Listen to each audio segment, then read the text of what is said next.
buenas tardes. Para poneros un poco en situación de cuál es el planteamiento de la mesa, teniendo en cuenta la hora que es una hora que yo soy anestesista, tiendo hacia el sueño. O sea que, y esta es una hora que es particularmente buena para la anestesia porque te cuesta mucho menos inducirles. La idea de esta mesa es que sea una mesa ligera, no sea pesada, y lo que voy a dar es absoluta libertad a los 4 ponentes que me acompañan para que expresen un poco en la línea en la que podemos converger con la idea de la Fundación para la Cooperación y, en concreto, con el planteamiento que hemos hecho en este 4º Congreso de la Fundación para la Cooperación Internacional. Hablarán ellos y luego tenemos la oportunidad de participar, muy similar a la mesa que ha moderado esta mañana Rosa, que me ha parecido muy ligera también, y sobre todo que participe o que participéis los que nos acompañáis. El plan será ese y la idea es que terminemos esta mesa a las 5, momento en el cual leeremos la declaración de Valencia, que ya hemos elaborado con la ayuda de casi todos los ponentes que han estado en las mesas, y finalmente lo que tendremos es la conferencia final que nos dará Jorge. Por poner un poco en situación a la audiencia sobre quiénes son los ponentes que nos acompañan, tengo a mi lado a Cristina Ramón. Cristina es licenciada en Físicas y doctora en Cooperación Internacional al Desarrollo. Actualmente compagina su trabajo en la ONG de COSOL con distintas labores de consultoría. Ha formado parte de la Junta Directiva de los grupos de trabajo de la Coordinadora desde 2006 e inició su andadura en el mundo de la cooperación a finales de los 90, trabajando en distintas ONGs, tanto en nuestro territorio como en Bolivia, donde viviste varios años. También en Ecuador, en El Salvador, en Kenia y en Perú. Y recientemente ha publicado el libro que dice que son coherentes las ONGs valencianas, editado por la Universidad de Valencia. A su lado tenemos a Pedro Cabrera. Pedro es el presidente del Colegio de Médicos de Las Palmas, es especialista en neumología y en alergología, es coordinador nacional de la Alianza Médica contra el Cambio Climático, que impulsamos desde el Consejo General de Colegios Oficiales de Médicos con su idea, porque la idea nace de él, y yo he tenido la suerte de poder ayudarle a impulsarla. Es premio extraordinario de tesis doctoral, es promotor inicial de la asignatura Profesionalismo Médico de la Universidad de Las Palmas, director del Máster de Gestión de Unidades Clínicas, miembro de la Real Academia de Medicina de Canarias, fundador de la Sociedad Canaria de Neumología, fundador de la Sociedad Canaria de Alergia e Inmunología Clínica, jefe de servicio de neumología en Hospitales Negrín y Nuestra Señora del Pino durante más de 30 años, profesor titular de medicina. En fin, Pedro tiene un currículum que, si siguiera leyéndole, pues os aburriría. Siendo lo joven que eres, porque claro, tiene mucho más mérito. Borja Cabezón actualmente es embajador en misión especial para la crisis internacional de la COVID-19 y la salud global del Gobierno de España. Es también secretario general del PSOE de Majadahonda. Es licenciado en Ciencias Políticas y de la Administración por la Universidad Complutense de Madrid. Fundador y director general de Empresas de Energías Renovables, que se dedicaba a la promoción de proyectos solares y búsqueda de los recursos energéticos de los diferentes ayuntamientos de España. Ha sido director técnico del programa Jóvenes Líderes Iberoamericanos de la Fundación Carolina en 4 ediciones, en el 2008, 2009, 2010 y 2011.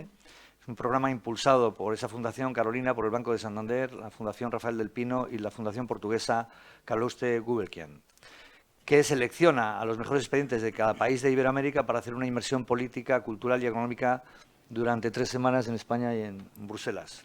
Fue fundador, coordinador e impulsor, junto a Felipe González, de la Cumbre de Jóvenes Iberoamericanos durante 3 ediciones, en el 2006, 2007 y 2009, en Buenos Aires, Madrid y México.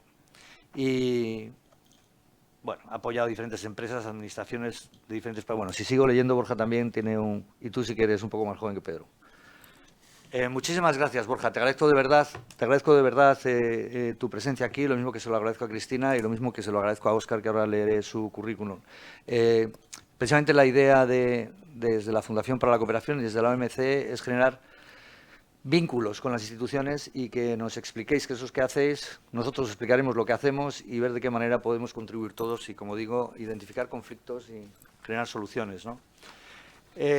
Óscar Díaz, además de un buen amigo, es licenciado en Ciencias Políticas, tiene un curso de posgrado de Dirección y Gestión de ONGs por ESAD en el 2009, curso de especialista en fundraising por la AEF en 2010, cursos de responsabilidad social corporativa por el Observatorio RSC 2013 y posgrado de gestión, estrategia y liderazgo social del IES en 2015. Tiene más de 20 años de experiencia en fundaciones y desde marzo de 2021 es director de la Fundación CSI. La Fundación CSI es el brazo de cooperación que tiene el Ministerio de Sanidad. Tengo que decir que la colaboración con Óscar, desde que llegó a su dirección general y desde que yo llegué a la OMC, ha sido absolutamente directa, y lo único que he recibido en ese ámbito de cooperación con tu liderazgo ha sido afecto, que es muy importante, y ayuda para invocar una serie de programas que yo creo que entre los dos hemos sido capaces de generar sinergias. Es un programa precioso que tiene la Fundación Mujeres por África, que sabéis que la lidera Teresa Fernández de la Vega, y ahí tiene una línea de acción que se llama Ellas Investigan. Y ahí, junto con Óscar, hemos generado vínculos con universidades y con institutos de investigación para que vengan mujeres investigadoras de países en vías de desarrollo. Un programa precioso en el que me consta que las investigadoras que han venido han estado muy contentas, y lo están. Por poneros en situación un poco a los cuatro de lo que es la Fundación para la Cooperación Internacional de los Colegios Oficiales de Médicos, bueno, la Organización Médica Colegial tiene el deber es una corporación de derecho público y tiene la encomienda de gestión de la Administración de autorregular nuestra profesión. Y la autorregulamos con el Código de Deontología Médica. Los médicos, además de cumplir el Código Penal y el Código Civil, como todos los que estáis aquí, además tenemos que cumplir el Código Deontológico. El Código Deontológico que, por cierto, acabamos de presentar el nuevo Código Deontológico en diciembre, que se alinea con los principios universales de la medicina y con el Código Deontológico que presentamos en Berlín en la Asociación Médica Mundial. Bueno, ese es el, vamos a decir, el ventrículo izquierdo y el pilar y el sentido que tiene la existencia de la Organización Médica Colegial española y en Europa, porque las órdenes médicas existen en Europa y en el mundo. Pero además de eso, lo que queremos de la Organización Médica Colegial es, digo siempre lo mismo, que la defina un verbo, que es el verbo ayudar, y un sustantivo femenino, que es utilidad. Es decir, que sea de ayuda y que sea útil. Y en esa línea de ayuda y utilidad tenemos tres fundaciones. Esas fundaciones son la Fundación para la Formación, desde la que potenciamos e impulsamos formación médica continuada y formación de posgrado. Tenemos otra fundación, que es la de Protección Social. La Fundación de Protección Social lo que hace es ayudar a nuestros compañeros cuando caen en quiebra económica o física o psíquica. Porque os hagáis una idea, destinamos unos 14 millones de euros al año en subvenciones y en ayudas a estos compañeros y compañeras. Y por último tenemos esta fundación, que es la más joven y la más pobre, que es la Fundación para la Cooperación Internacional. La Fundación para la Cooperación Internacional nace, yo tengo el orgullo de ser patrón fundador, nace para ayudar a los médicos, no a los cooperantes, porque los médicos cooperantes van incluidos dentro de ONGs que son bastante potentes, ¿no? Por decir las cuatro, pues MSF, Médicos Sin Fronteras, Médicos del Mundo y Médicos del Mundo, Cruz Roja Internacional. Y esto ya, el médico cooperante está más profesionalizado. Pero había una pila de médicos entre los que yo me encontraba, que somos los médicos voluntarios, ¿no? Y los médicos voluntarios hemos ido con mucho entusiasmo, con mucha voluntad, con muchas ganas, pero decía muy bien Pascu esta mañana, con muy poca formación. Y muchas veces nuestras acciones, con todo ese entusiasmo, se convertían en acciones fútiles. Bueno, la Fundación para la Cooperación nace precisamente para eso, ¿no?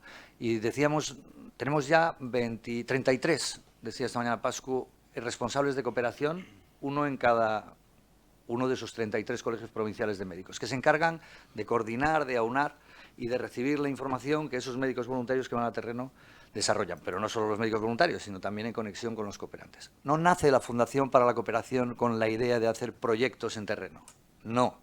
Nace con la idea de ayudar a esos proyectos que están en terreno y ver desde la posición institucional cómo podemos hacerlos realidad. No me enrollo más, y hay 5 cosas que dijimos en la reunión que hemos tenido el otro día con los responsables de cooperación de cada uno de los colegios. 5 cosas que son claves. 1, generar sinergias. Es lo que estamos haciendo en esta mesa. Generar sinergias con las instituciones y generar sinergias con el resto de las profesiones, porque la acción que debemos hacer, y en este caso, en este tema concreto del que estamos tratando, no hemos parado de hablar esta mañana de la importancia de la acción multidisciplinar en el entorno, en la estrategia One Health. Generar sinergias. 2, buscar colaboración. ¿Colaboración con quién?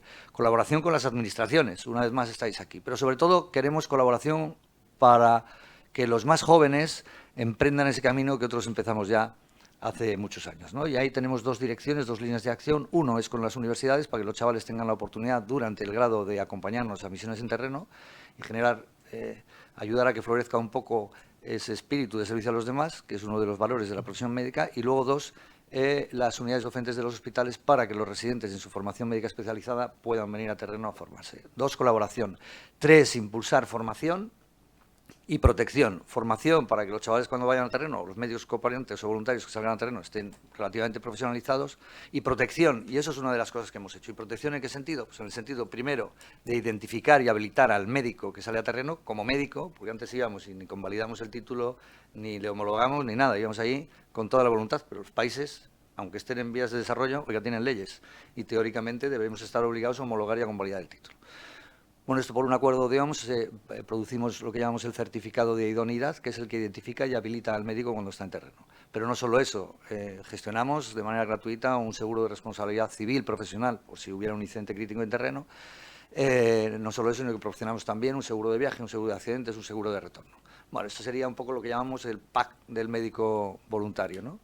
El cuarto aspecto es el registro de profesionales. Un registro de profesionales en el que el profesional incluye su nombre y su breve currículum y su disposición a salir a terreno. Un registro, que ahora mismo tenemos a 1.300 médicos cooperantes y voluntarios, del que se nutren, no es un registro centrípeto para que nosotros tengamos los datos, sino al contrario es centrífugo, ¿no? Del que se pueden nutrir ONGs o otras misiones que salen a terreno en un momento determinado. Y la quinta y última, y esta es muy importante, es ver si somos capaces, que comprendo que es difícil, pero lo intentaremos. Esto ponía en una diapositiva esta mañana, yo creo que era de Pascu también, que cuadrícula a cuadrícula, ¿no? Poco a poco seremos capaces, y es de armonizar en esta España divergente que vivimos, con 17 servicios autonómicos de salud diferentes, armonizar el desarrollo y la implantación de la ley de cooperación y del voluntariado, porque es absolutamente errática. Valencia es un ejemplo a seguir, porque es en una de las comunidades autónomas en las que más desarrollada está y más fácil es salir a terreno, pero sin embargo hay otras en las que es absolutamente cero y no está ni siquiera ni bien visto. Yo creo que la colaboración de la Administración, el liderazgo del Ministerio en ese Consejo Interterritorial y nuestra acción directa de los presidentes de los colegios de médicos en el menú de peticiones al consejero de turno, pues es importante. Bueno, y esto es el contexto de la Fundación para la Cooperación Internacional. Y este es el tema que hemos elegido en este cuarto Congreso de Cooperación Internacional, que esta mesa va a cerrar, y cuando termine la mesa, pues se leerá la declaración de Valencia, que la leerá la directora de la Fundación para la Cooperación. Y sin más, yo ya no voy a hablar más. Cristina, te doy la palabra. Muchísimas gracias. ¿Me escucha bien? Sí, perfecto. Muchísimas gracias por invitar a la Coordinadora Valenciana de ONGDs, que tengo el orgullo de presidir desde hace un tiempo. Es mi segunda presidencia, hay personas que necesitamos repetir. La Coordinadora Valenciana de ONGDs, como sabéis, está conformada por más de 100 organizaciones que no solamente desarrollamos proyectos de cooperación internacional en países empobrecidos, sino que, y sobre todo, denunciamos situaciones de vulneración de derechos y hacemos incidencia política. Y dentro de esa incidencia política está, entre otras cosas, la elaboración de instrumentos como leyes, efectivamente las que participamos activamente y que facilitan el trabajo que después desarrollamos. Pero dicho esto, no me gustaría desarrollar mucho el trabajo que realizamos desde la coordinadora. Os invito a quien no nos conozca a entrar en nuestra página web www.cvongd.es, y lo que me gustaría más bien es hablar sobre cambio climático y salud y cómo lo entendemos desde las organizaciones de la sociedad civil. A lo largo de los 2 días de congreso creo que se ha escuchado, se ha analizado y se ha debatido suficientemente sobre la terrible interacción que existe y se ha evidenciado entre el cambio climático y la salud humana. Hemos escuchado datos demoledores y me gustaría quedarme con 2 evidencias. Una, que se prevé que el cambio climático entre 2030 y 2050 cause 250.000 muertes adicionales debido a infinidad de cuestiones que se han analizado durante estos 2 días, ¿verdad? Como la malnutrición, el paludismo, la diarrea, en fin, no me voy a reiterar. Y la segunda es que este cambio climático afecta en mayor medida a la población de los países empobrecidos, con los que trabajamos desde la Coordinadora Valenciana de ONGDs y con los que se trabaja en cooperación internacional. En definitiva, esta interacción entre el cambio climático y la salud de las personas nos evidencia que efectivamente, y como se comentaba en la mesa de esta mañana, estamos en la era del antropoceno. No sabemos, existe el debate de si es una era, de si es una época, una era geológica, una época histórica. Lo que está claro es que la humanidad ha transformado tantísimo nuestro entorno que nos ha llevado a una crisis como civilización. Y eso es el antropoceno. Hemos sido protagonistas de esta situación. Una era que lo que ha buscado, en realidad, es hacer sostenible lo insostenible. Y me voy a explicar.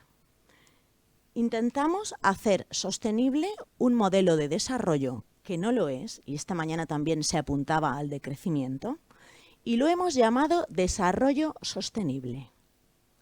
Cuando, si por ejemplo, analizamos concienzudamente los indicadores de los objetivos de desarrollo sostenible, veremos cómo existen metas de estos indicadores que tienen que ver con la sostenibilidad ambiental que están supeditadas a otros indicadores de crecimiento económico. ¿Cómo puede ser esto? Unas metas entran en contraposición con otras. Es decir, nos estamos planteando la sostenibilidad del planeta en términos económicos. Y a esto lo estamos llamando desarrollo sostenible.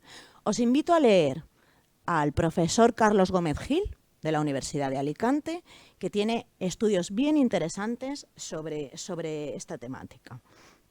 Como paradigma alternativo, hemos oído esta mañana hablar del decrecimiento. Me gustaría comentar, por ejemplo, que ya se escucha en algunas constituciones como la del Ecuador, el buen vivir o el sumac kawasai en quechua o en quichua, ¿no? Como alternativas paradigmáticas a este modelo de crecimiento que queremos llamar desarrollo sostenible, pero que es insostenible totalmente. Como señalaba Dussel, me gusta siempre decir que en realidad la conciencia de que estamos viviendo en el antropoceno remueve las masas, remueve las bases. Y nosotras y nosotros somos bases. Y cuando removamos nuestra conciencia, podremos empezar a generar cambios. Somos la primera generación del antropoceno, también se decía esta mañana, y por ello la que más responsabilidades tiene en cambiar el futuro. Y el futuro es ahora. El futuro no es mañana, es ahora, porque ahora ya estamos en esta situación. Entonces me gustaría añadir para la declaración, cuando me comentaban mi intervención, te toca la mesa de la declaración. Como mente científica no lo puedo evitar, pienso en declaración, me sale decálogo, 10 puntos, mi estructura mental funciona así, es lo que hay. Y me han salido 10 puntos para esa declaratoria, ¿no? Para añadir a esa declaratoria que me gustaría compartir con vosotras y con vosotros. Y estos 10 puntos los he basado en un concepto fundamental que creo que aúna el cómo debemos de trabajar esta incidencia entre el cambio climático y la salud, y es la incidencia política, la necesidad de la incidencia política. Desde la Coordinadora Valenciana de ONGDs, todos los grandes cambios que hemos conseguido ha sido gracias a la incidencia política. De hecho, hasta metimos a un conseller en la cárcel por malversación. La incidencia política es lo que ha conseguido grandes cambios. Y desde esta perspectiva de incidencia política os planteo los 10 puntos. El primero, solicitar incremento de inversiones a nivel mundial para empezar a ecologizar de una vez las instalaciones para atención de salud, con paneles solares, con equipos de eficiencia energética, con una gestión sostenible de los recursos, de los residuos, en fin. A nivel mundial, solo el 0,5% de la financiación climática se atribuye a proyectos de salud. Solo el 0,5%, cuando hemos visto la conexión directa que existe entre el cambio climático y la salud, ¿verdad? Segundo punto del decálogo, incrementar la inversión para hacer seguras y que permanezcan operativas estas instalaciones sanitarias durante desastres climáticos, bélicos, ¿verdad? Nos lo encontramos constantemente. Tercera posibilidad, apoyar a países, principalmente a aquellos países empobrecidos, en la preparación de políticas y planes basados en evidencias. Por ejemplo, evaluaciones de vulnerabilidad y adaptación de la salud al cambio climático, capítulos de salud en los planes nacionales de adaptación al cambio climático, planes subregionales de acción sobre salud y cambio climático, etc. Cuarto, apoyar a países, principalmente empobrecidos, en el desarrollo e implantación de sistemas de alerta temprana, también ha salido esta mañana, para enfermedades y condiciones sensibles al clima. Quinto, desarrollar capacidades, hablábamos de la importancia de la educación, desarrollar capacidades tanto en los titulares de derechos como en los titulares de obligaciones y de responsabilidades. No solamente con las personas con las que trabajamos, sino también con nuestra clase política, con nuestras empresas, ¿verdad? Desarrollo de capacidades sobre cambio climático y salud. Sexto, incrementar la financiación para la mitigación y la adaptación en la salud al cambio climático. Séptimo, algo que también ha salido hoy, crear alianzas para generar cobeneficios en las acciones de salud. Alianzas intersectoriales, interprofesionales, interpaís. Alianzas en las que tengamos en cuenta también a la sociedad civil, que tiene mucho que decir. Octava, empoderar a los representantes y a las representantes de la salud. Por ejemplo, en el panel intergubernamental sobre cambio climático, ¿cuántos representantes sobre salud hay? ¿Nos hemos hecho la pregunta? ¿Por qué no estamos ahí, los representantes de la salud? Noveno, ha salido la mesa anterior, One Health. Y el décimo, lo dejo abierto para imaginar.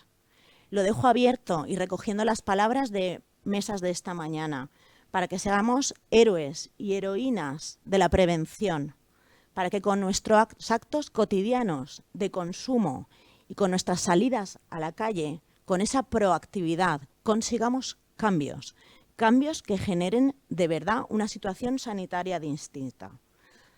Reclamamos el poder, reivindicamos como sociedad civil organizada, emancipada, crítica y comprometida un cambio. Muchas gracias.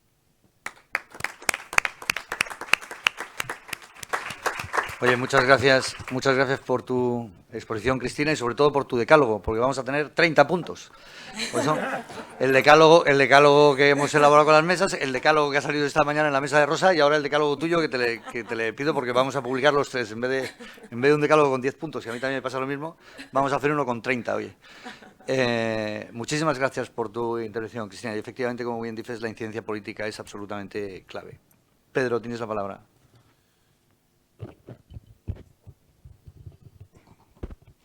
Bueno, buenas tardes a todos.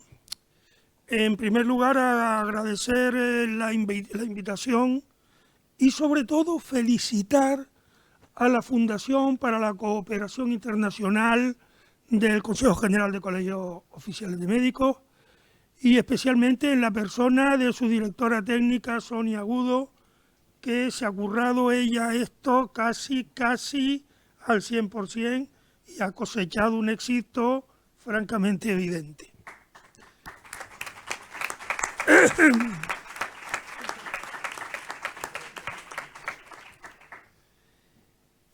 Cuando estaba explotando la pandemia COVID, ya estábamos un grupo de médicos preocupados por el cambio climático.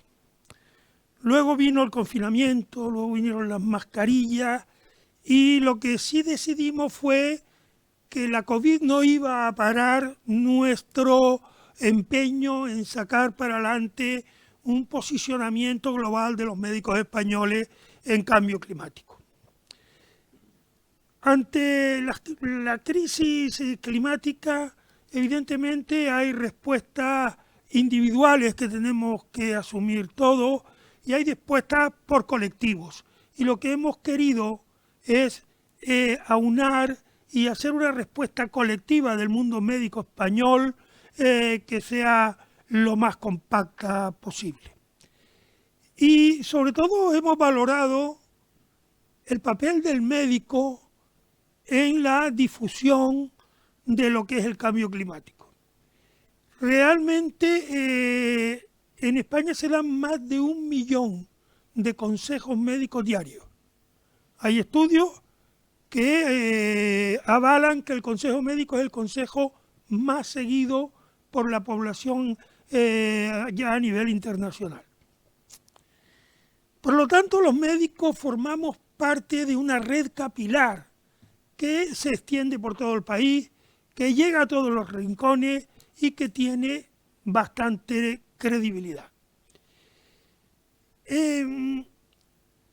Nuestra primera intención, y en la que estamos enfrascados ahora, desde que se creó el Grupo de Trabajo de Salud y Cambio Climático del Consejo General de Colegios Oficiales de Médicos, que desde el primer momento y en todo momento ha sido apoyado por nuestro presidente Tomás Cobo, pues desde que se creó, lo primero que nos fijamos, y estamos todavía enfrascados en ello, y tenemos trabajo, es hacer ver la emergencia de salud que es el cambio climático. El grupo nace desde una opinión que fue de la Organización Mundial de la Salud, que dijo que la mayor amenaza para la salud humana en las próximas décadas sería el cambio climático. Hablando de salud humana, pues por supuesto que teníamos que estar ahí. Si el cambio climático trae enfermedades, combatir el cambio climático es hacer medicina preventiva. Y la medicina preventiva es una obligación inherente al mundo médico. Pero es algo más, es un deber ético. Hoy en día la Asociación Médica Mundial y muchas asociaciones médicas ya en sus códigos éticos exigen al médico una actitud frente a las agresiones medioambientales como esta. Nuestro código de ética y deontología está recién inaugurado y ha salido una resolución del Comité Central de Ética y Deontología que obliga también a los médicos a preocuparse y a combatir todo lo que puedan el cambio climático. Bien, el mundo médico sabe y le preocupa el cambio climático prácticamente lo mismo que a la población general con un nivel de formación similar. Nosotros tenemos que hacer de los médicos un colectivo altamente preocupado por el cambio climático, porque cuando los pacientes vean que su médico se preocupa por el cambio climático como se ocupa y preocupa del tabaquismo o como se ocupa y preocupa del colesterol, entonces la población va a responsabilizarse seguro y va a adquirir conciencia de ello. Por lo tanto, nuestro primer objetivo es despertar la conciencia del médico sobre la crisis climática y contener en lo posible el aumento de la temperatura global, prevenir riesgos sanitarios que vengan de la crisis climática, aumentar la resiliencia de nuestro sistema sanitario, mitigar el daño que pueda venir a través del cambio climático, y todo esto lo queremos hacer, lo tenemos que hacer desde una óptica de multidisciplinariedad, desde una disciplina absolutamente transversal, en primer lugar, con nuestros compañeros del mundo sanitario no médico, y luego pues ahí tienen que entrar todos, tienen que entrar sociólogos, tienen que entrar antropólogos, tendrán que entrar todas las disciplinas que se encuentran, que pueden verse afectadas. Y por otro lado queremos que el mundo médico mire hacia adentro y vea cuán responsable es el mundo médico en general de agredir al medio ambiente. Se dice que si el mundo sanitario global se considerara un país, sería el quinto país más contaminante del mundo. Se sabe que el 6% de los gases de efecto invernadero proceden del sector salud.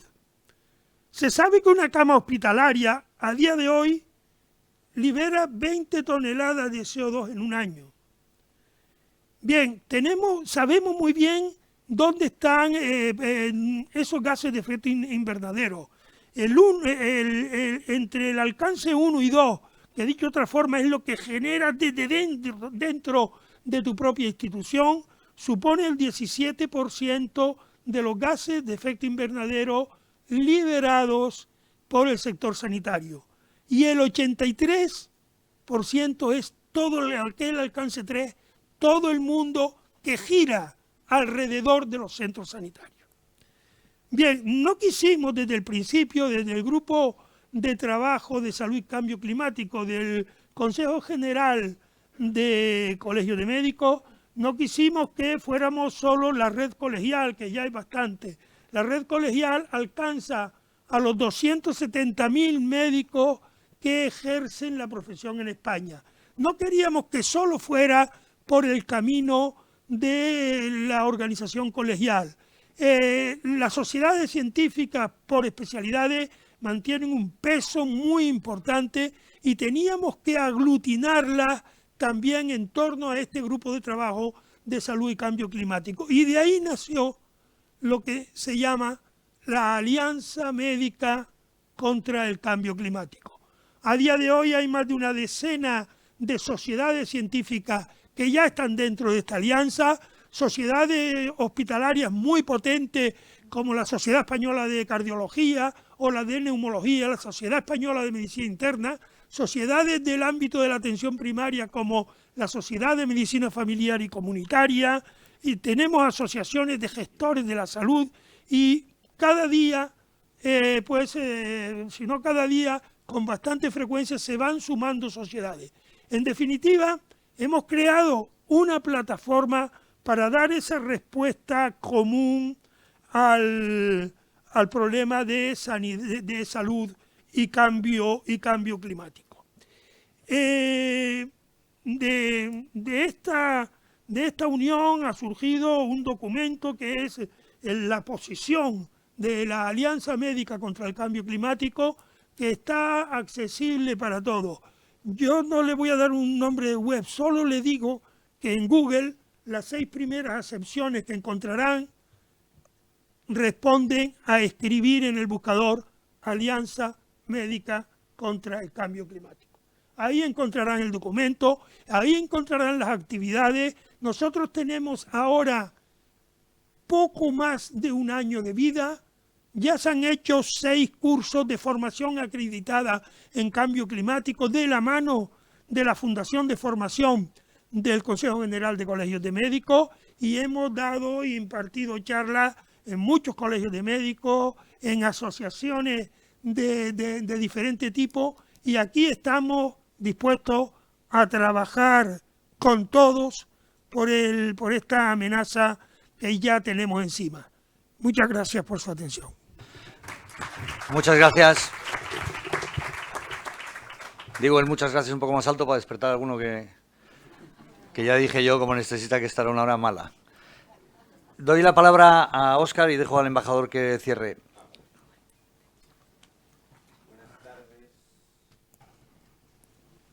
Buenas tardes a todos y a todas. En primer lugar, pues dar las gracias a la OMC, a Tomasco por la cercanía, porque nos invite a la Fundación. Dar las gracias también a la Fundación por organizar este evento y por elegir la temática también. Yo creo que es una temática fundamental, es una temática que es urgente y que el sector médico y el sector sanitario tiene que estar concienciado y que todos vosotros y vosotras tenéis que difundirlo luego en vuestros espacios. Os voy a contar, mi nombre es Óscar Díaz, trabajo en la Fundación Estatal Salud, Infancia y Bienestar Social, FSP, ese es el nombre formal, y lo llamamos Fundación CESAI. Fundación CESAI, al final el acrónimo no coincide con el nombre, pero históricamente se conoce así, y al final lo hemos determinado la C de cooperación, la S y la A de salud, sanidad y la I de infancia. A esos 3 elementos nos dedicamos nosotros en la Fundación. Se creó en el año 2000, o sea, es una fundación que tiene ya 23 años. Depende orgánicamente del Ministerio de Sanidad. El ministro de Sanidad es el presidente de la fundación y también depende de Exteriores, de Servicios Sociales y de Presidencia. Tenemos el mayor vínculo entre Sanidad y Exteriores a través de la EFIT. Y les cuento brevemente lo que hacemos nosotros. Yo creo que tenemos 3 ejes fundamentales en los que trabajamos. El primero de ellos es apoyo a investigadores. Tenemos investigadores, sobre todo el Instituto Carlos III, aquí tenemos alguno de ellos, a los cuales nosotros apoyamos en todo el tema de la gestión de proyectos europeos grandes. Y como pensamos nosotros, apoyamos en la gestión porque los investigadores y los científicos se tienen que dedicar a lo que se tienen que dedicar. Nosotros les solventamos y les solucionamos muchos de los problemas que tienen en el día a día y es una parte importante, ¿no? Para que se agilice todo y puedan dedicarse a la investigación. Son proyectos europeos que se va históricamente haciendo desde hace 23 años y es una parte fundamental de nuestro trabajo. Otra parte importante, y es una cosa que hemos empezado desde hace año y medio, nosotros, parte del patronato es el Alto Comisionado contra la Pobreza Infantil. El año pasado se sacó la Estrategia Nacional contra la Obesidad Infantil. Es un problema grave en España, es un problema que es una pandemia que va increciendo y en España estamos en una situación peor que otros países de la Unión Europea. Lo que estamos haciendo aquí es llegar a acuerdos con ayuntamientos y con colegios públicos para hacer actividad física y sensibilizar a los niños y a las niñas en hábitos saludables. Empezamos el primer ejemplo, proyecto piloto, ha sido en Las Palmas de Gran Canaria, donde tuve ocasión de estar ayer, y ahora nos hemos sumado y ya hay 7 municipios de España que se han sumado a esta actividad. Al final siempre la situación de obesidad infantil siempre está vinculado con la situación de vulnerabilidad. En la situación de vulnerabilidad hay un 50% más de casos de obesidad infantil. Por lo tanto, se está convirtiendo en una pandemia que hay que solventar y es una cuestión cultural. Trabajamos con los niños y también con las familias, que es una parte importante. Queremos el año que viene, el curso 23-24, llegar a 40 centros escolares y a 8.000 niños y niñas. Un proyecto que está creciendo y seguirá creciendo. Y la tercera parte que tenemos en la Fundación, que creo que es la que más les podría interesar, nosotros trabajamos con la EFIT, la Agencia Española de Cooperación Internacional, son patronos de la Fundación y estamos trabajando ahora mismo en 10 países, pero ha salido ahora una nueva norma y vamos a ampliar a 5 países más. Estamos trabajando en Asia, África y América Latina. ¿A qué nos dedicamos ahí? Lo importante, nosotros lo que estamos haciendo es, entre EFIT y a nivel gubernamental, con los ministerios de sanidad de cada uno de los países donde trabajamos, nos demandan formación en especialidades médicas. Formación en especialidades médicas, ¿cómo trabajamos? Llegamos al acuerdo con el Ministerio de Sanidad local del país donde estamos trabajando y desde aquí, desde España, se envía una serie de doctores y doctoras que están formados en especialidades médicas demandadas por los ministerios, anestesiología, cirujanos, traumatólogos, que van allí durante 2 o 3 semanas. Lo que hacen es formar y capacitar a los doctores de allí. Son situaciones un poco complejas a veces, ¿no? Hace poco tuve la ocasión de estar en Níger y en Níger, claro, en todo Níger hay 6 anestesiólogos. En todo el país. O sea, me decía uno de los doctores que en el Gregorio Marañón hay más de 50 en un único hospital. Entonces, son situaciones complejas, pero al final ellos se convierten en formadores de formadores. Al mismo tiempo, lo que estamos haciendo es que estas personas, muchos de estos doctores, vienen a España y también se forman y capacitan aquí. Justo esta semana tenemos una delegación de médicos bolivianos que han venido a España y están visitando diferentes hospitales y la EFIT también, donde están viendo cómo se trabaja en España en la telemedicina. ¿Vale? Entonces, al final es una inversión entre un lado y otro que estamos aprendiendo los unos de los otros. Se incrementa y se incrementará en 5 países más en este año. Pongo un ejemplo, luego el Bolivia, estamos haciendo, yo creo que es un ejemplo también paradigmático de lo que estamos haciendo. En Bolivia lo que estamos haciendo con el gobierno boliviano, con las universidades, educación y el Ministerio de Sanidad, es modificando todo el sistema de formación de los médicos en Bolivia. Tiene un sistema que está un poco anticuado y que cada departamento tiene su propio sistema, así que no está homogenizado. Y a través de varios doctores y doctoras españolas lo que estamos haciendo es que está homogenizando a través de competencias todo el sistema de formación médica en Bolivia. Lo cual, ¿qué me dicen los doctores a mí? ¿No? Lo que me dicen es que esto tiene impacto no a corto plazo, pero a medio plazo, en 5, 6, 7 años, cuando esta nueva gente salga formada, tendrá un impacto de verdad en la población boliviana. Y les pongo un último ejemplo. Estamos trabajando también en Honduras, y esto se vincula también con el tema del cambio climático, por lo que estamos trabajando. Al final en Honduras hay Hay una preocupación porque hay una mortalidad excesiva en los niños menores de 5 años que se tiene que ver y está vinculado siempre con la malnutrición. Al final la malnutrición tanto la tenemos como en Las Palmas de Gran Canaria, y hablo de la obesidad infantil, como la tenemos en Honduras. Ahí estamos trabajando en 39 municipios.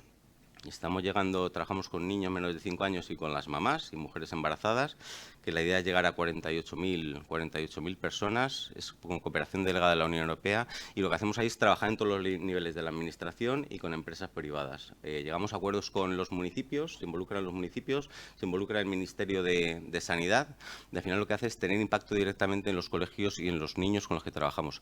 Nos ponían un ejemplo muy gráfico, tuve ocasión de estar hace poco allí, comen mucho producto seco los niños en Honduras, mucho producto seco que tiene poca nutrición. Es una cosa como muy básica, ¿no? Pero al final lo que hacemos es, dentro de los propios colegios, se establecen unos huertos donde tanto los niños como las mamás están trabajando en esos huertos, donde se producen pues, productos nutritivos, y luego las mamás lo que hacen es trasladar esos huertos a sus propias casas, a sus propias parcelas.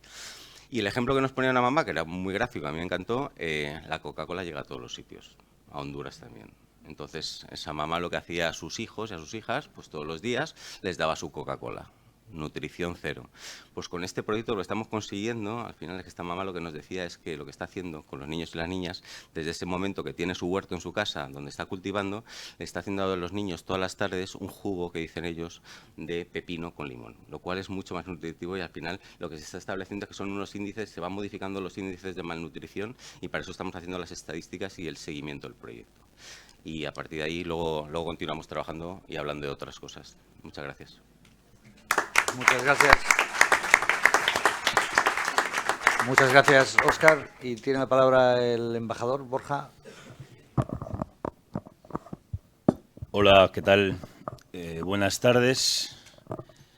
Muchas gracias. Lo primero, Tomás Cobo, presidente de la OMC, por invitarme, para pasar este rato con vosotros y con vosotras. Felicitar a la Fundación para la Cooperación Internacional y a la Organización Médica Colegial de España por esto que estáis organizando, y por las sinergias de las que estabais hablando antes, y que es uno de vuestros objetivos, y que creo que es muy acertado. Además, creo que os lo habéis tomado en serio, lo de las sinergias, por esto de doctor.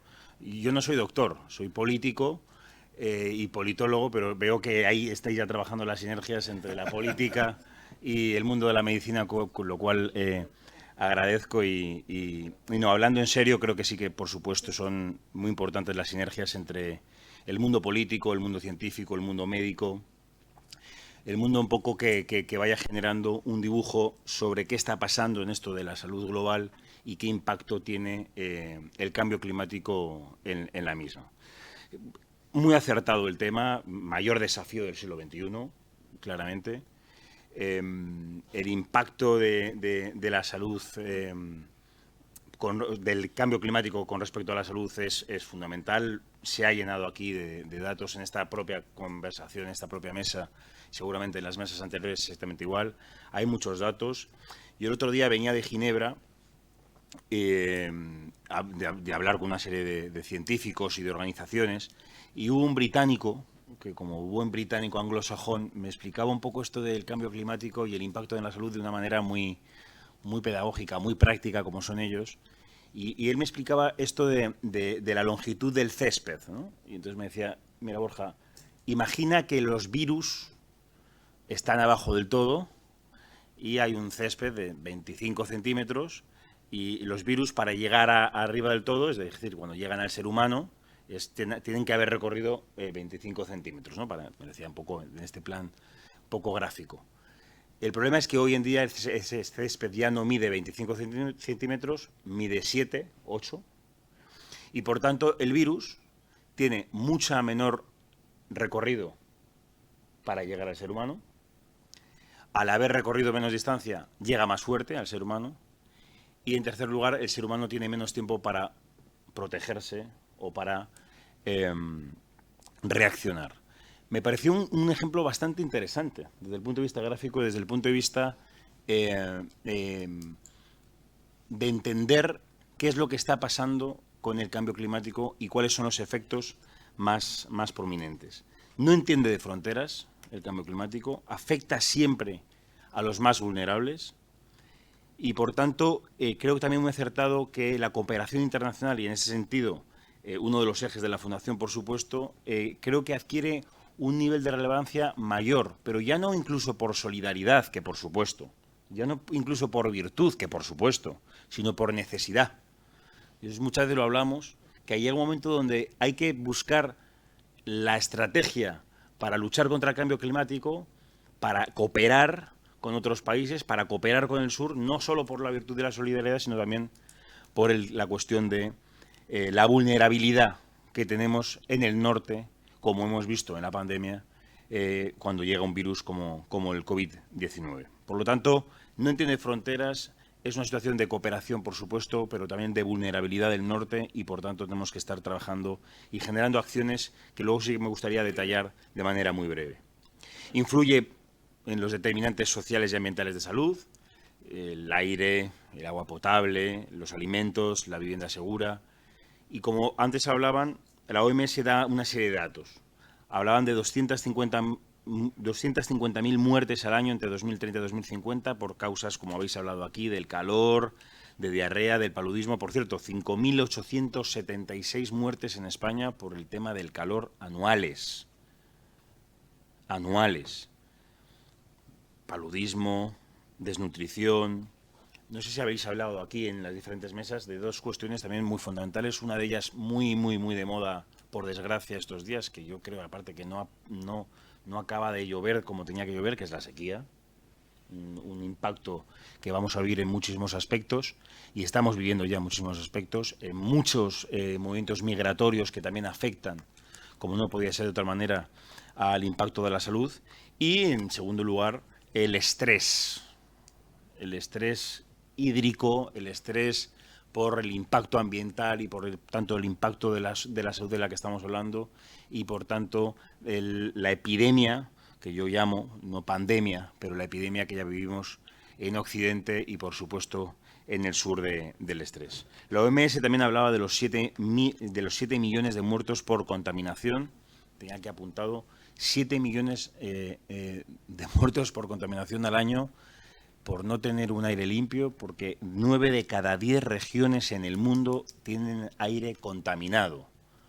Por lo tanto, también es otra de las razones que estamos viviendo, y muchos de vosotros y vosotras como doctores estaréis viviendo en las diferentes reacciones médicas o de salud que requieren tener un aire contaminado, sucio como el que tenemos.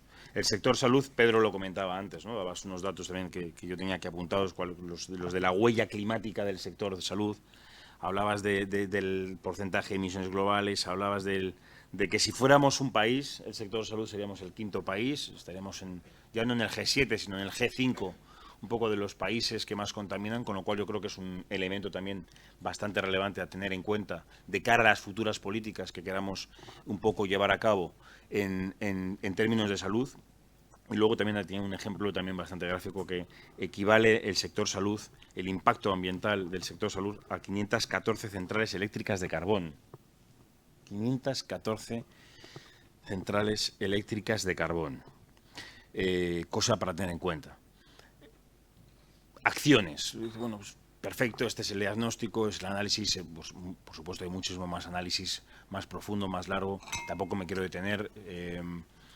Pero ¿qué acciones? Yo siempre abogo, y siempre hemos trabajado desde el punto de vista político, desde que me enseñaron, en acciones locales, globales y regionales.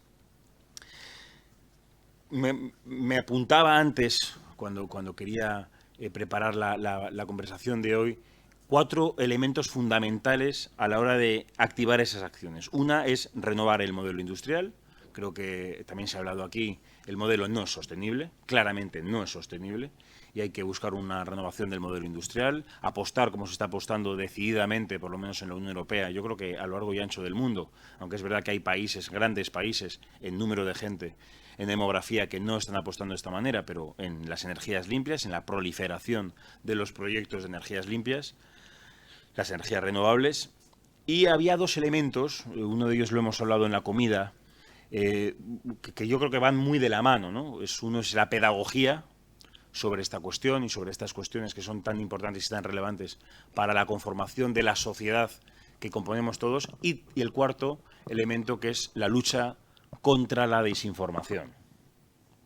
Hay un elemento, yo creo que de primer orden, de primera envergadura, contra la que hay que luchar. Ya no solo es la lucha contra la desinformación política, que cuando me pongo otra chaqueta y me dedico más al tema político, lucho también o intento luchar o pongo la voz en grito, voz en alto contra la desinformación política que estamos viviendo constantemente a través de las redes sociales, de los WhatsApp y todo esto, sino de también pues, la hermana o el primo hermano contra la desinformación sanitaria. Antes lo hablábamos con Tomás y es verdad, porque al final hay una lucha que impide, ya no solo al sector, como decía Pedro antes, de doctores y doctoras que lucháis y que tendríais y que tenéis un papel fundamental a la hora de poder luego incentivar a que la población quiera informarse o tiende a informarse mejor sobre la situación médica del momento. Yo creo que la lucha contra la desinformación, como decía,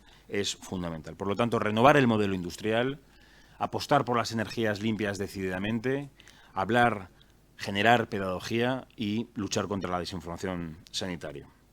Y en este aspecto me podéis preguntar también, bueno, ¿y esto en el gobierno, en la agenda gubernamental, en qué estado está o cómo estáis luchando o cómo se está trabajando? Hay múltiples acciones que nos hacen luchar contra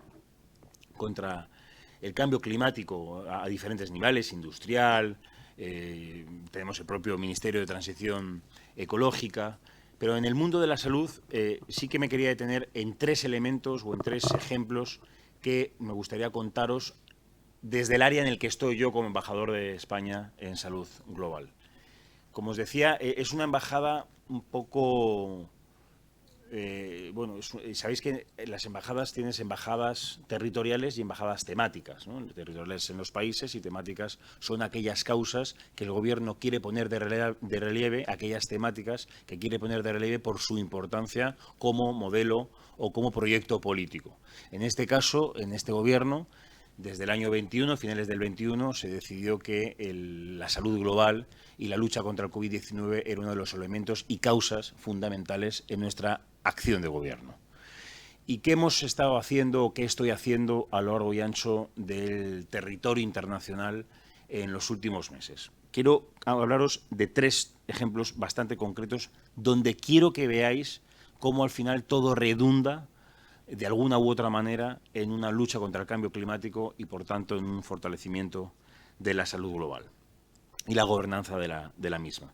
En primer lugar, estamos trabajando, el Gobierno de España ha trabajado y liderado junto al Gobierno de Estados Unidos en el Global Action Plan. El Global Action Plan es una iniciativa del presidente Biden, norteamericano, que promovió a mitad del año 2021 para luchar contra las futuras pandemias, o prepararnos, mejor dicho, para futuras pandemias. Y uno de los ejes fundamentales, España lideraba uno de las 6 líneas de esfuerzo, como llaman los americanos, que era la prevención, formación y cuidado del personal sanitario. Por cierto, del personal sanitario mundial, 2/3 son mujeres. Son las personas, 2/3 mujeres, vuelvo a repetir, las personas que se ponen en la primera línea de batalla y que protegen a el resto de población, y por tanto yo creo que es cuestión sine qua non para tener en cuenta y para establecer un respeto como no podía ser de otra manera. Como decía, Global Action Plan, preparación ante futuras pandemias, y otro de los puntos fundamentales, que lo preparaba en este caso otro país, no España, era el hecho del cambio climático y cómo estaba impactando en los diferentes órdenes que ya habéis hablado en las diferentes conversaciones y datos que hemos ido dando en esta mesa, cómo estaba impactando en la salud global y en la ciudadanía a nivel mundial.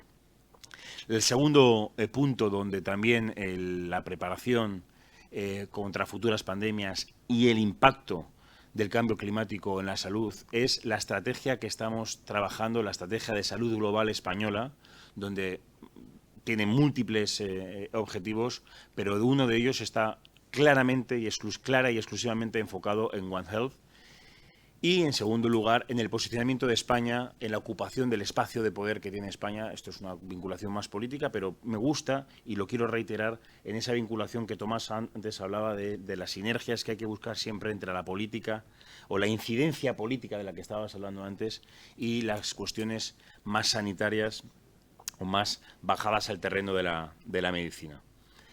Y, en tercer lugar, una Team Europe Initiative con la Comisión Europea y con la Fundación CESAI, que Óscar Díaz preside, que se trata de reforzar los sistemas sanitarios en América Latina y el Caribe para que cuestiones como el cambio climático o como la no capacidad de fabricar y distribuir medicamentos y vacunas propias deja a la región en una situación de clara desventaja y de clara dependencia ante regiones como la europea y la norteamericana. Y España, en ese aspecto, por ahora es el único país en Europa que hemos trasladado nuestra intención de trabajar sobre este programa, un programa, como decía, liderado por la Comisión Europea y por la Fundación CESAI.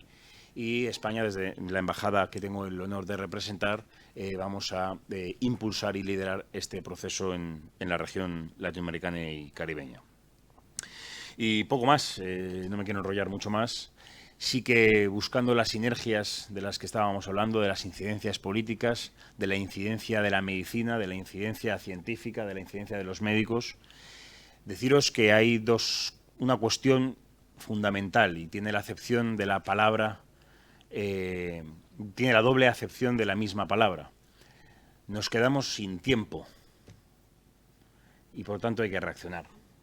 Y yo creo que es una cuestión de la ciencia, de vosotros, de los médicos, de las doctoras, de los doctores y de la política, buscar el tiempo, manejarlo y encontrarlo. Muchas gracias. Muchas gracias, Borja. Vamos un poco mal de tiempo ya, pero bueno, yo creo que 10 minutos, si os parece y si queréis, dedicamos a que podáis hacer alguna pregunta, si es que queréis hacer alguna pregunta. Pues si no queréis hacer ninguna pregunta, sí queremos hacer alguna pregunta.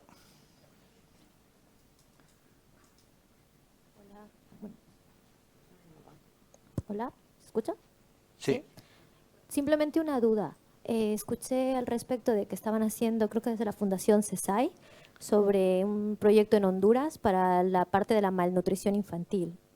Simplemente saber, porque soy nutricionista, ¿se estaba haciendo el enfoque más hacia el exceso de peso o también se estaba viendo la parte de desnutrición, ya sea crónica, aguda, y también si se veía la doble carga de la malnutrición? Porque al final eso es lo que está pasando en América Latina, sobre todo la transición nutricional que se está viviendo de niños que sufrieron desnutrición crónica y que ahora están teniendo sobrepeso y obesidad al mismo tiempo, es decir, tienen las dos cosas. Y se sabe que tiene afectación a nivel de salud, a nivel de desarrollo cognitivo, etcétera, etcétera. Y también que los niños que tuvieron desnutrición crónica a edades tempranas están más propensos a desarrollar sobrepeso y obesidad debido a probablemente factores que todavía no están claros, pero se cree. Entonces quería saber si se estaba tal vez trabajando también desde la doble carga de la malnutrición. Gracias. Gracias por la pregunta. Estamos trabajando sobre todo la desnutrición crónica, que es lo que más estamos viendo, porque estamos en la zona del corredor seco y es una zona, municipios como Teupasent y este tipo de municipios, donde lo que vemos es que hay una malnutrición crónica en toda la infancia en menores de 5 años. Lo que estamos haciendo es trabajarlo directamente desde el momento 1 de la fecundación, porque los nutricionistas lo que nos dicen es que el momento 0 de una mujer que se queda embarazada, desde ese momento es donde empieza a un niño estar malnutrido o estar bien nutrido. Desde ese momento estamos empezando a trabajar y lo que estamos viendo, hemos empezado el proyecto, lleva 8 meses, ¿vale? Ahora estamos armando todo el proyecto, toda la estructura, con la Secretaría de Salud, que se ha involucrado mucho, con Gobernación, con la MON, que seguro que conoces a la MON, con ellos estamos trabajando.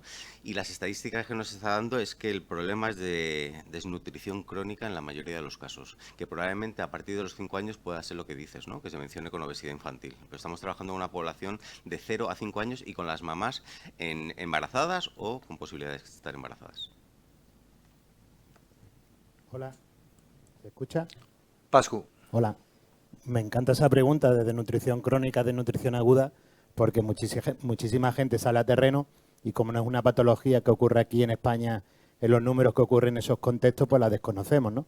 Y entonces una pequeña nota a lo que dice Óscar, no es en el momento que te quedas embarazada, es incluso antes con el ácido fólico para la prevención de problemas de espina bífida. Entonces, otro aspecto más de la prevención, esa desnutrición tanto en cantidad como en calidad, los oligoelementos, los micronutrientes, y deciros que malnutrición de por sí será un tema del curso que estamos preparando en la Fundación, así que muchas gracias por el comentario. Yo quería aprovechar también para Óscar, pues parece que va a ser el protagonista de... Yo llevo más de 15 años trabajando en el Corredor Seco, Guatemala, el mismo tipo de proyecto, los huertos familiares, algo extendido desde hace con muchos proyectos y demás.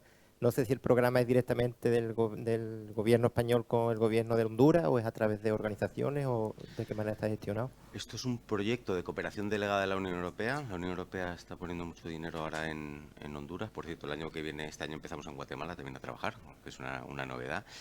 Al final se confluyen muchos elementos, ¿no? Estamos hablando aquí de alianzas, transversalidad, y yo creo en estos proyectos, que son proyectos que engloban muchas situaciones, al final entra aquí la Unión Europea, entra la Agencia Española de Cooperación Internacional, entra la Fundación CESAI, que es parte de la gestión y también está poniendo fondos a ese proyecto, y luego entran todas las instituciones públicas hondureñas, que creo que es una parte fundamental. O sea, este proyecto no es un proyecto que vengamos nosotros desde Europa y decir lo que necesitáis, chicos, es esto.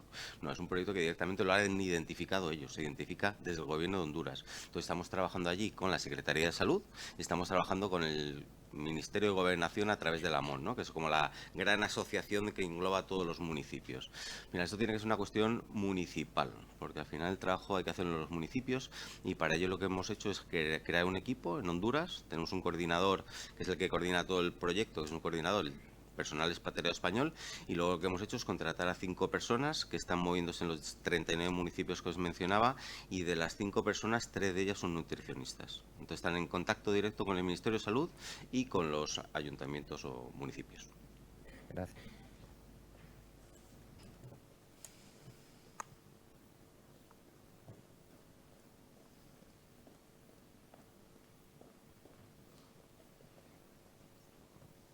Hola, buenas tardes. Muchas gracias por las intervenciones.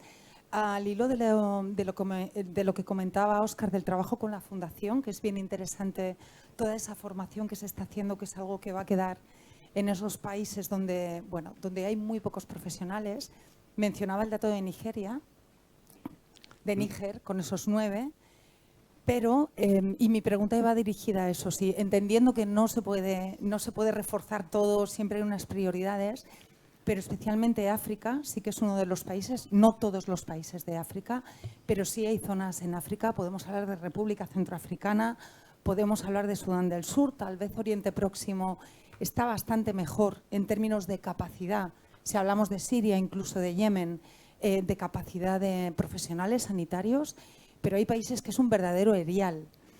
Y bueno, me preguntaba si de alguna manera, a través de esta fundación y más allá de Latinoamérica, también en esa estrategia hacia África, ¿no?, que es relativamente nueva del gobierno español, tal vez pueda haber en algún momento también una mirada a esos términos o países donde numéricamente realmente es que o hay 9 o casi no hay, o anestesistas o especialistas o cirujanos. Gracias.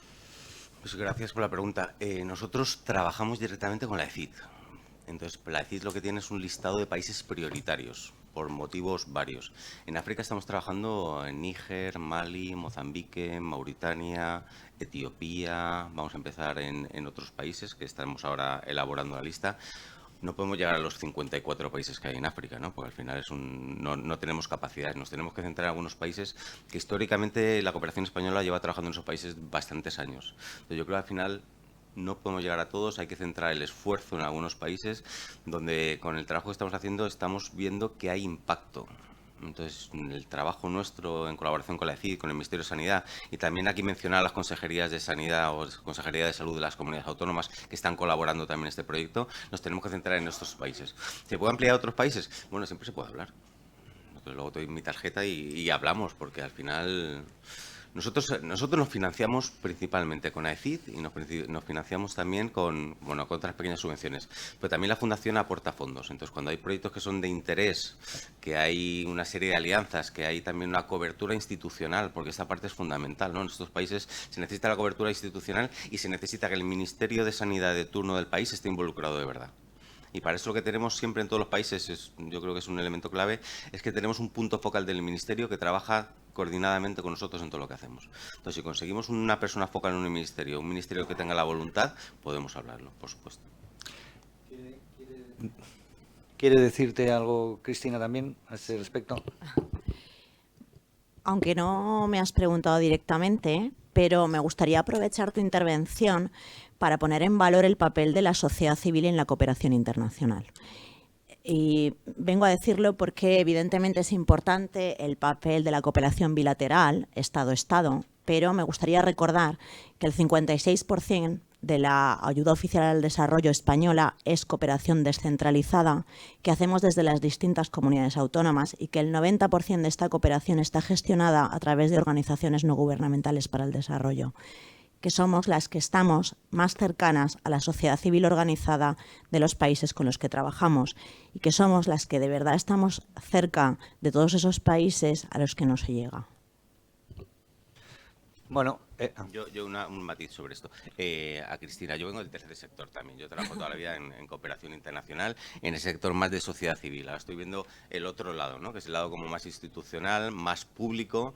Son compatibles perfectamente. Creo que el trabajo de las ONGs, no sé si más importante, ¿no? Pero creo que es un trabajo fundamental que está haciendo y está con mucha más cercanía. Yo que noto en este cambio de la parte que estaba antes en cooperación en una ONG y una ONG, a lo que estoy en la parte ahora que es mucho más institucional, pues noto que no tienes el contacto tan directo con la sociedad civil, lógicamente. Al final con quien estás hablando son con las instituciones, ¿no? Y las instituciones pues tienen su punto de vista, su política, porque ahí entran muchos elementos políticos que yo, como digo, nosotros como fundación de sector público, nosotros ahí somos Suiza, o sea, tenemos que ser Suiza, porque lo que tenemos que hacer es no ser tan reivindicativos como lo que tiene que hacer la sociedad civil y las ONGs, que es su papel y que yo creo que es un papel necesario y fundamental. Entonces yo creo que es un papel al final complementario de los unos con los otros y generando alianzas, que es lo que tenemos que hacer, ¿no? En eso estamos. Totalmente. Sí, no, por alusiones.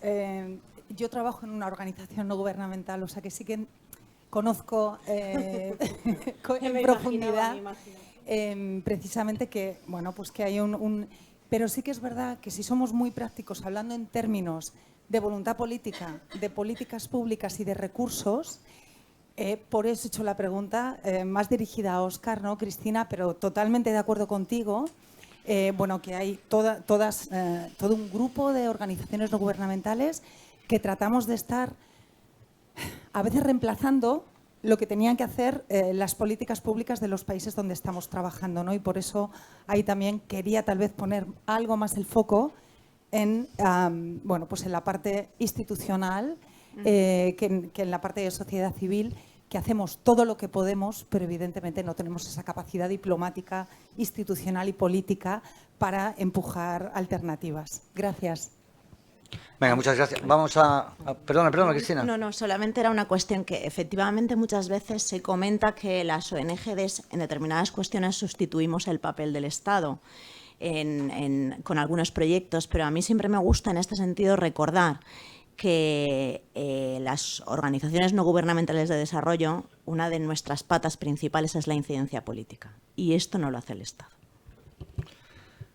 Muchas gracias. Pues vamos a dar por concluida la mesa, pero así por hacer los highlights, Cristina, lo acabas de decir, ¿no? La importancia de la incidencia política y la importancia que aprovechemos las relaciones institucionales que tengamos para que en el menú de los presidentes de los colegios de médicos, desde luego en el mío, vaya cada vez que vaya a hablar con alguien de las instituciones, en concreto este tema del impacto negativo del cambio climático en la salud global, pero también el tema de la cooperación internacional. Por decirte un poquitín, hay un proyecto extraordinario en Europa, que es Europa-África, con una porrada de millones de euros, precisamente destinado a la atención de la salud rural en el medio africano. Una de las ONGs más potentes que ha existido desde hace muchísimos años en África ha sido la Iglesia Católica, en concreto los Hermanos de San Juan de Dios, con todos los hospitales que tiene, en sitio al que he tenido la oportunidad de ir también los últimos 20 años en la provincia de Tacora, en Benín. Y lo que hace falta allí, lo hablaba con Iñaki, que está en Etiopía, hace falta mucho, sí, las especialidades en los hospitales, pero mucho la formación de médicos en el entorno del medio rural, porque es ahí donde hay una mortalidad que desconocemos, porque es imposible conocer. Lo que conoces es lo que te viene finalmente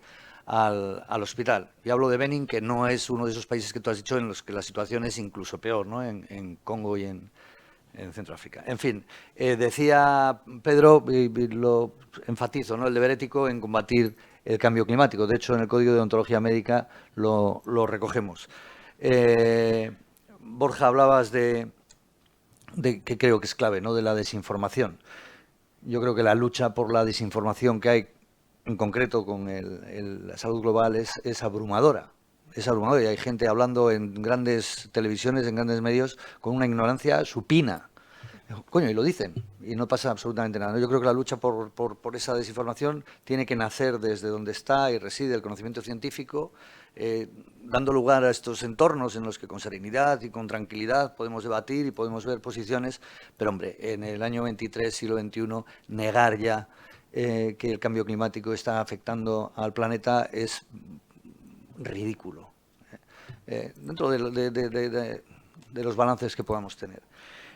Y Óscar, una vez más, gracias, y efectivamente lo que hacéis vosotros es favorecer el que se adquiera formación, es en lo que coincidimos, ¿no?, y en lo que generamos energías. Formación de médicos en los países en vía de desarrollo, que efectivamente, como siempre, los más vulnerables, los más frágiles son los que más sufren, pero resulta que es que nuestra profesión que escogimos cuando apenas teníamos 18 años fue precisamente eso. Pusimos nuestra vida en el mundo de los más frágiles y de los más quebradizos, que son los enfermos, ¿no?, en particular pues en poblaciones más frágiles. Pues ahí tenemos a toda esta tropa de médicos cooperantes y voluntarios que hay por aquí.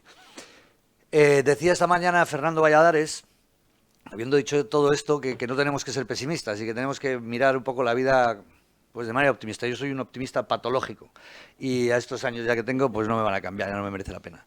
Y le decían el otro día, tuve la oportunidad de estar en el Colegio de Médicos de Madrid y hubo allí un diálogo que tienen preparado un poco como Sabina y Serrat, que es el disco ese que tienen dos pájaros de un tiro. Bueno, pues ahí están Valentín Fuster, que como sabéis es un afamado cardiólogo que trabaja en Mount Sinai en Nueva York, y estaba Luis Rojas Marcos, el psiquiatra. Y decía Luis Rojas Marcos exactamente eso, ¿no?, que la vida oiga, ¿qué consejo nos da? Bueno, le preguntaban primero a Fuster, ¿qué consejo nos da? Pues miren, cojas ustedes cada día 15 minutos para pensar en sí mismos. Yo es lo que hago cada mañana, 15 minutos y pienso en mí mismo y tal. Bueno, es un poco hedonista, pero bueno, será que tiene que ser así. Y le dicen a Luis Rojas Marcos, usted díganos algo y tal. Y dice, pues mirar la vida con optimismo y con sentido del humor.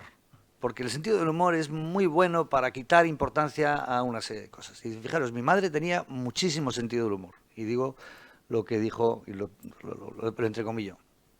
Cuando ya estaba pues muy mayorcita y tal, y yo era el hermano mayor, pues me dijeron, oye, ¿le has preguntado a mamá si quieren que la enterremos o que la incineremos? Joder, pues no. Pues a ver si se lo vas a preguntar, tú eres el médico, dile a ver cómo lo enfocas. Total, que fue donde su madre. Y dice, oye, mamá, que, joder, ya lo siento, es una pregunta, pero tú, cuando fallezcas, ¿qué quieres que hagamos? ¿Que te enterremos o que te incineremos? Y decía Luis Rojas Marcos, se me quedó mirando así y me dice, pues dame una sorpresa, hijo. Un poco mirar la vida con sentido de humor nos va bien. Y lo que vamos a hacer es, voy a dar paso a Jorge Alvar, que va a ser el que haga la conferencia de clausura. No va a haber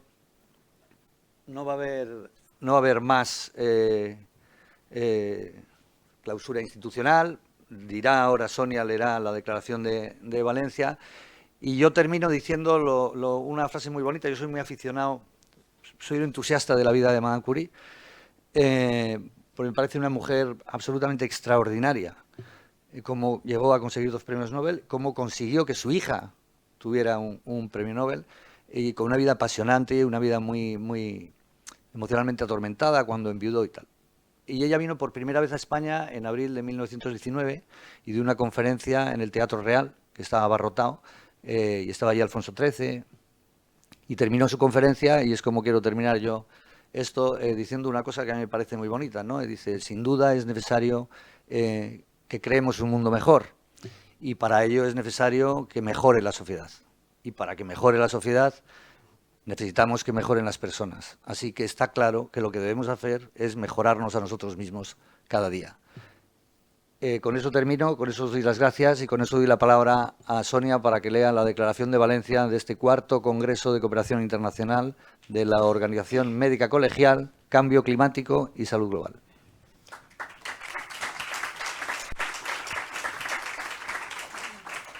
Muchas gracias a todos. Me voy a tomar unos minutitos, ya que os habéis pasado un poquito de tiempo. Voy a aprovechar, como me dijeron mis padres en su momento, es de bien nacido ser agradecido. Así que antes de leer la declaración, me gustaría agradecer a mi presidente por cederme la lectura de este decálogo, ya que no lo suele hacer la directora de la Fundación, lo suele hacer el presidente, y es una manera de darme visibilidad, de dar visibilidad a la Fundación y a las hormiguitas obreras que estamos detrás de este congreso.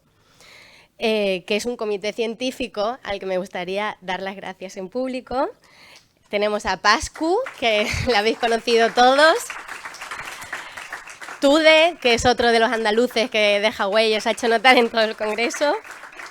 A la compañera Mila Font, de Médicos Sin Fronteras, que es muy discreta, pero ha estado ahí presente. Al compañero Jesús, que es el responsable de cooperación del Colegio de Valencia, y no sé si ha huido justo ahora. Carlos Mediano, de Medicus Mundi, otro guerrero.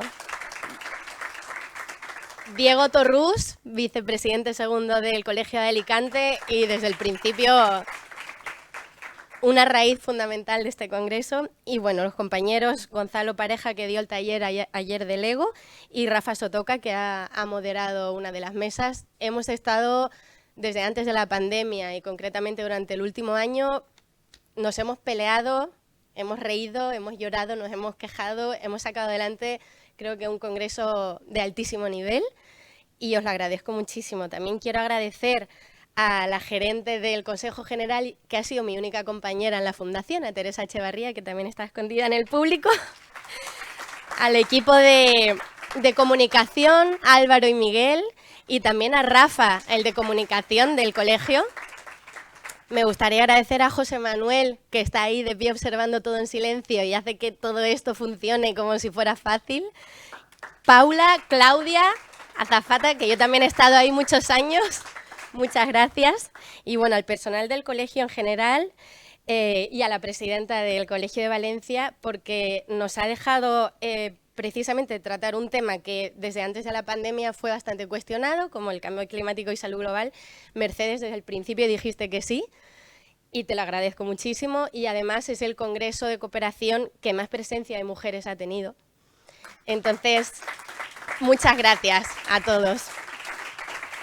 Ahora sí voy a leer la declaración, que es un poco, pues eso, los 10 puntos extraídos de estas 48 horas muy intensas, casi abrumadoras desde un punto de vista, desde muchísimos puntos de vista científicos, y creo que todos necesitamos un poquito de aterrizaje. Desde la Organización Médica Colegial hemos extraído estos 10 peticiones, 10 conclusiones. La primera de ellas, la OMC, determina la importancia de impulsar, promover y formar en la estrategia One Health desde una perspectiva multidisciplinar como paso fundamental para evitar el impacto negativo del cambio climático en la salud global. Segunda, la OMC recoge en su código de deontología el compromiso del médico en la lucha contra el cambio climático. En esta línea, la Alianza Médica contra el Cambio Climático, muchas gracias Pedro, nacida en el seno del Consejo General de Médicos, aúna los esfuerzos de colegios de médicos y sociedades científicas para la descarbonización de la asistencia sanitaria y para la sensibilización de los profesionales y sociedad en su conjunto. Tercera, la OMC se compromete a promocionar, a potenciar, divulgar y acreditar cursos de formación médica continuada sobre el impacto negativo del cambio climático en la salud global. Cuarta, la OMC se compromete a promocionar una prescripción médica más responsable con el medio ambiente, minimizando, en la medida de lo posible, la emisión de gases de efecto invernadero y a luchar contra los riesgos asociados a la creciente resistencia a los antibióticos. Quinta, la OMC se compromete a promover la economía circular de los residuos de fármacos y material sanitario como medidas que contribuyen a descarbonizar la sanidad. Sexta, la OMC reconoce la responsabilidad que tiene la profesión médica en desarrollar medidas de prevención de la enfermedad y se compromete desde el conocimiento y desde sus competencias a contribuir a la elaboración de planes generales de salud pública que eviten y respondan a futuras pandemias. Séptima, la salud mental. La salud mental se ve afectada en gran medida por el impacto del cambio climático, tanto en el norte como en el sur global, y en mayor medida en jóvenes y en mujeres. La OMC, por tanto, reconoce la importancia de identificar necesidades y sostener de forma preferente iniciativas que vayan encaminadas a la asistencia de población afectada. Octava, la OMC se compromete a seguir contribuyendo y apoyando a entidades y profesionales médicas y no médicas con políticas públicas a nivel europeo que incidan en el aumento de la financiación de proyectos de acción humanitaria y cooperación al desarrollo. Novena, la OMC reconoce la necesidad de que toda la sociedad y a nivel individual afrontemos nuestro compromiso ético ante el medio ambiente. Y décima, la OMC determina que el impacto negativo del cambio climático en la salud global es una cuestión de Estado. Muchas gracias y doy pie al doctor Jorge Alvar, por favor.